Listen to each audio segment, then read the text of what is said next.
Yes, sir. Go ahead, Coach. Here we go. The reason I guess you didn't stop, Greg, is because you couldn't freaking hear me. But no, stuff has gotten a little crazy. I said after the game, I kissed the floor. I thought as I started to walk off, and I've had plenty of times in my life I wished I'd kissed the floor at Allen Fieldhouse 10, 20, 30 times. This year, we were undefeated in the conference at home. Our last two games, the crowd came in and they were sensational. And it was just, I didn't know anything about Antoine Jameson kissing the floor. I'd never heard that story. I knew that we won a lot of games at Kansas and here that I thought the crowd was extremely important to us. I knew it was the last game this season in the Smith Center, and that's all it was. That's all it was. And then all this stuff's come out about our about our contributions. If you really think about it, guys, come on. One of the things that's said in there is that the total is about 5.8 million in the 18 years. So I'm not giving 3 million here. This is not the first time I've ever done this, or Wanda and I have ever done this. It's something that we've consistently done, and we did it at Kansas as well. And I just want to say that somebody said I was trying to buy another year from Bubba. I got a daggum contract through 2028. I mean, you think I need to buy a daggum other year? I've already got a contract. Jesus Christ. But it's something I've done my entire life. It's just that I hadn't really cared if people knew about it. And I'm damn sure wishing that people didn't know about it now so they didn't have to listen to all this junk. But it's something that we love doing. I love supporting the university. I love supporting our other sports programs. I've done it since the day I was born. And that's not right. Since the day I walked on campus. Dean Smith called me in his office many, many years ago and said, and I don't do his twang in front of most people. I just do it in front of close friends. But he said, I heard you gave money to the fund to build the Smith Center. And I said, yes. And I said, Coach, they give me 7 years to pay it. And he said, but still, you don't have to do that. He said, I said, well, Coach, I wanted my children to have tickets the rest of their lives. And he said, well, they will. And I said, you're not going to live forever. And I said, Coach, and I sort of got a little uppity, I think, to be honest with you. I said, Coach, you're giving money. He said, I didn't give a year's salary. He just jumped all over me. And so you can look it up, guys. My name's on the board out there in the concourse, Roy and Wanda Williams. I was making less than $6,000 a year. I gave the university $5,000. So with all this junk I'm coaching my butt off, trying to coach my butt off, and that's what I'm concerned about. I'm not concerned about I'm concerned about when I die, because I keep telling our guards, particularly, I want them to be great players before I'm gone. So, but let's put all this other stuff to rest. There's no master plan. There's no minor plan. I'm doing what I've done my whole life. And so now, Greg, if you'll very eloquently ask that question, I'll see if I can answer it. I don't know how eloquent it was, but was going to ask about the one-time transfer rule. It sounds like the NCAA is going to move ahead with that for next year. Will impact the game. I think it'll be the most significant piece of legislation that's ever happened in college basketball. I'm old school. I believe if you have a little adversity, you ought to fight through it. And it makes you stronger at the end. I believe when you make a commitment, that commitment should be solid, and it should be to do everything you can to make it work out. We have all, even you guys on this screen here, have seen guys come in as freshmen that were okay or not good. And sophomores, they were better. Juniors, they were better. Seniors, they were drafted. Or juniors, they were drafted. But so I think it just opens up. There's no bottom line. There's no negative. If you don't like what the coach gave you for pregame meal, you have the right to leave. And so I'm old school. And now people say, well, the coaches leave, and that's the reason I've even told you guys at one time in my life I wanted to coach at one school, and that was it. And things didn't go like that, and I've turned down a lot of jobs because I want to be at North Carolina. And I didn't leave and try to find another place to coach last year after we had such a tough year. So general principle wise, I don't like it. I understand freedom, and I understand it's a new world, and I understand that they're not my generation. But I do think there's something about making a commitment and sticking with it and fighting through adversity. And saying that it's our world, we're going to have to live with it. It's not going to change. The horse is out of the barn or the toothpaste out of the tube or whatever you want to say, it's a done deal. And what's going to happen next, nobody knows. But I think these are totals I shouldn't say because I don't know if it's fact. But somebody said that there were more people in the transfer portal for football than there were spots in the Power Five conferences. And you guys may know if that's right or not. I've also heard that all those kids that went in, 27% of them have found places to go. I mean, so it's just an old school, deep down belief. I don't think it's the right thing to do. You have to sit out a year. Guys have stayed around and said, hey, I'm really glad that I stayed around. And so that's, I'm not sitting on the fence because I don't like it, but it's what we have and we've got to work with it. Was the transfer something? Was there something else, Craig, after the transfer? No, that was it. Okay. Andrew Jones. Coach, if you don't mind if I go back to the kissing the floor thing just for a minute, I'm just kind of curious, how soon after that did you start hearing from people concerned? Like maybe because the fans and stuff that we heard some hysteria pretty quickly. How did you experience it from your side? I just saw it yesterday. Guys, we made the commitment in November and gave them the money in December.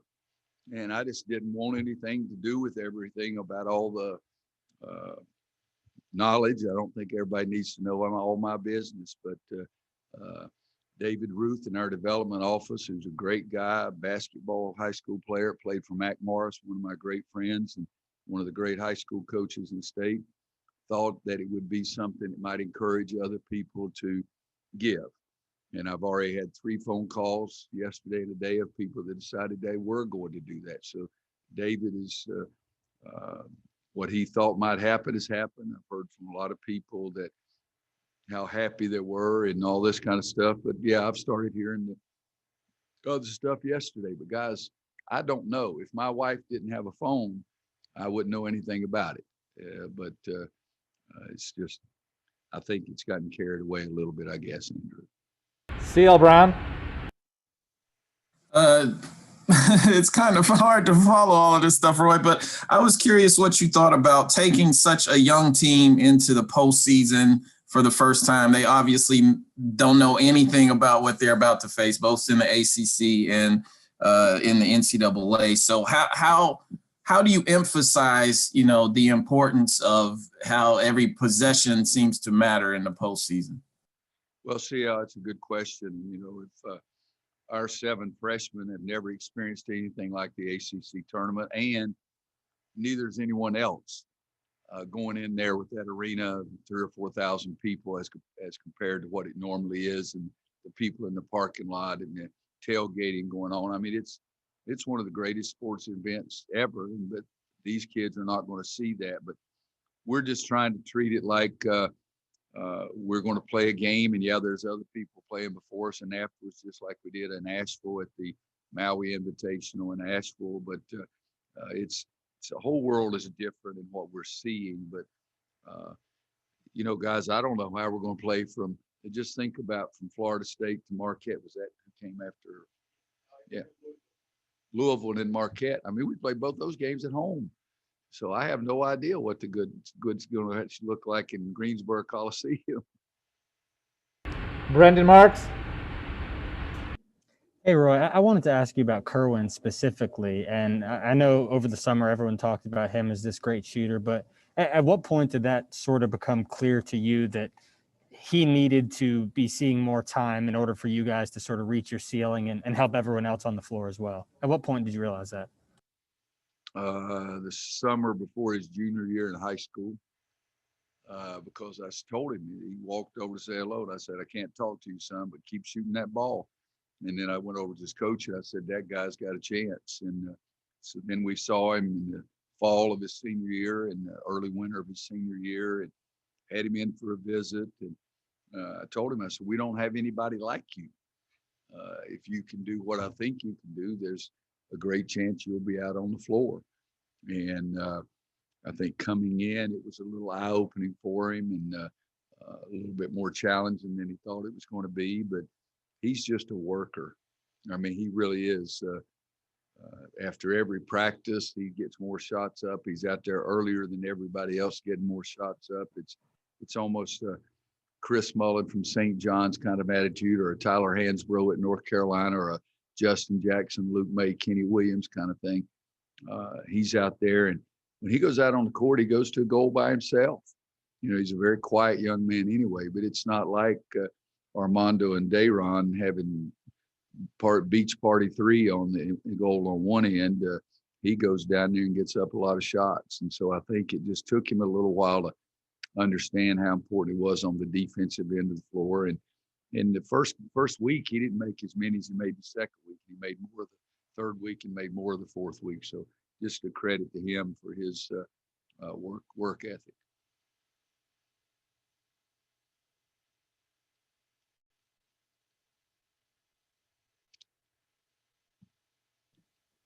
I think you're muted, Steve. Yeah, well, now my internet just dropped out, but I'm back on. Lauren Walsh. Hi, Coach. So usually we're talking about wins and losses when referencing a challenging season, but this year has obviously taken that to a new level. So how would you describe the journey it has been for you and your program to get to this point and have a path not only to the ACC tournament, but potentially the NCAA tournament with everything that's happened? It's been a very frustrating year. It hasn't been as much fun as we've had in the past. It hasn't been as easy. It hasn't been true college life for all of our players, freshmen, sophomore, juniors, seniors. So it's been very, very unusual. And in my opinion, much not nearly as fun and happy as it's been in the past. They come to the gym and sometimes stay here all day and then go to their room at night. And so that part has just been difficult. And the unbalanced schedule, the ACC has always had an unbalanced schedule that sometimes is not as fair for one team as it is for others. But I've seen that unbalanced look so much more this year than I ever have. And, you know, for us, I mean, shoot, we like to play at home. Heck, if we'd have played 3 more home games, I may have kissed the floor 3 more times, who knows? But in some ways, taken away from the great college experience that your kids can usually have. Kip Coons. Yeah, hi, Roy. Personally, I would like to hear you do your Coach Smith twang, but moving You'd be on. the only one that would recognize it, Kip. And Roy, what do you mean? That's not bad. Seriously though, Roy, the last 5 games we've seen, you know, the kind of a Jekyll and Hyde out of your team. You blow out Louisville, you lose to Marquette, you beat Florida State, you lose to Syracuse, you beat Duke. Do you have a feeling on which way your team is trending? Are you comfortable with where they are right now? And who should we expect to see tomorrow? You know, you're getting to be modern too. You're talking about trending. And when I first started, you know what the Dickens that was. But no, I think one thing is to understand is that we played Syracuse at Syracuse, and we did not play as well as I wanted to play. But here, and that was on the last second shot. They beat everybody else. So that one was not something that made you scratch your head, or it shouldn't have. The Marquette loss here at home should and did for me. But no, we've had, you know, we had a great win somewhere and then went to Clemson and we were just awful. I forget who we had. So it's been our mojo all year. I asked them yesterday at practice, did you want to go up and play great one night and then get your tail kicked the other night, or do we want to get more consistent? But yeah, you can't keep blaming it on this, but I do think it's a factor that those 7 guys are freshmen, and every game they've been guarded by somebody or had to guard somebody that they have never heard of, and that guy was kicking their tail. And so that is a big, big difference for freshmen. I remember several years ago, I asked, I think it was Larry Drew and Dexter Strickland. I said, have you ever heard of Andrew Goudlock? And they, no. I said, well, he said in the paper he's going to hang 30 on you tomorrow night, and he got 33, but they had never heard of it. And so young guys just don't have that experience to go in and handle those kind of things. And yes, I tell them we're no longer freshmen. We've had 84 practices and 25 games, but the bottom line is they're still freshmen, and they're way behind where a lot of freshmen would be because the lack of preseason, the lack of conditioning, the lack of exhibition, lack of pickup games and those kind of things. So, but Kip, other than that, I don't have any exclamation, and I've tried to figure out everything, but you can change a lot of things, but you can't change what the mindset of a 18, 19, 20-year-old is. Got time for a couple more. Josh Graham, then Ross. Good afternoon, Coach. You mentioned Antoine Jameson earlier. I was going through Steve's notes, and the last time North Carolina won an ACC title in Greensboro, he was the MVP. And the last time you were a part of the Carolina team that won in Greensboro, some guy named James Worthy won the MVP. Given that connection to history that the Coliseum represents, how much does it matter to you that the ACC continues to come back to Greensboro? Well, I have two different thoughts. One, if you'd told me that, I would have voted to go somewhere else. I didn't realize all that, but I think Greensboro is the best place to play the tournament. I've always felt that way. Everybody in town knows the game's going on. Everybody's excited. We don't need to have that discussion anymore about the media center of the world because everybody's got a phone. And the funniest thing is when we were in Brooklyn, and I'm not lying, we're at Brooklyn and I come back in from doing our morning exercise, and the guy at the gate at the front door said, "Coach, how you doing?" That's why he said, "What are you in town for?" I mean, we're staying at his hotel. He didn't even know the daggum tournament was going on. So, but I think Greensboro is the best place. The committee up there does a great, great job. We won it in Tampa. We won it in Washington, D.C. We won it in Charlotte. So I'd pick one of those guys' places if you'd told me this is what the record was. But also, I do truly believe it's just a great, great place. Last one, Ross. Hey, Coach, kind of building off what Kip asked. I mean, what do you think your chances are heading into this tournament? How do you think your team is playing at this point, given the up and downs? And do you like the way they're playing and the possibility of making a run here? Well, Ross, that one's pretty easy for you to answer. I like us on one day, and the next day I hate us. I mean, it's you guys deal with us. We're all old guys. If you had to deal with the kids, and if you have kids, you can't predict what the crap they're going to do the next moment, much less the next game. In my team, I cannot. I mean, I've been trying, guys, and I've done this for 48 years. But so to answer, you did cut out right early in your question. I had no idea the first thing, but if you're thinking or asking, what do I expect? The answer is I have no idea. If you're asking what I'm looking for, I'm looking for us to get more consistent. I've said all year long that I think we can be a really good basketball team, but we got to play on game day.